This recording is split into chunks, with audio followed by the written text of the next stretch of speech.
আসসালামু আলাইকুম ভিউয়ার্স, কেমন আছেন সবাই? আজকে চলে আসলাম সবার প্রিয় খুব ভাইরাল মহাব্বতী শরবত নিয়ে। তো চলুন শুরু করি। আমি এখানে তরল দুধ নিয়ে নিয়েছি, দিয়ে দিলাম চিয়া সিড।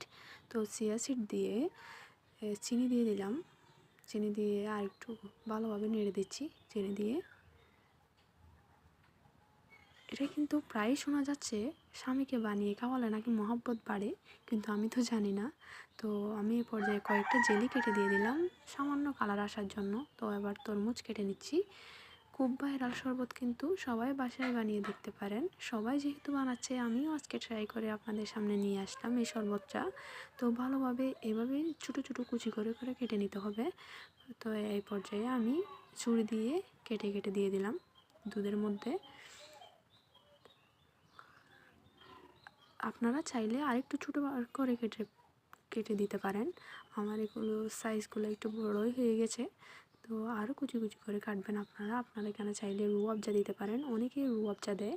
তো দেখুন, রুয়াবজা না দিয়েও আমার কালারটা কি সুন্দর হয়েছে। তো এবার বরফ কুচি দিয়ে সার্ভ করব। দেখুন কালারটা কিন্তু অবশ্যই আমি কিছু ইউজ করেছি মতোই কালার আসছে। কালারটা বেশ সুন্দর হয়েছে। রুয়াবজা দিলে কিন্তু এক্সট্রাই বোঝা যায় যে এখানে রুয়াবজা দিয়েছে। তো দেখুন খুব সুন্দর হয়েছে, বানিয়ে দেখতে পারেন বাসায় অবশ্যই। দেখুন কালারটা বেশ সুন্দর হয়েছে। যদি ভালো লেগে থাকে অবশ্যই চ্যানেলটি সাবস্ক্রাইব করবেন, পাশে থাকবেন। নতুন নতুন ভিডিও পেতে অবশ্যই চ্যানেলটি সাবস্ক্রাইব করে রাখবেন। আল্লাহ হাফেজ।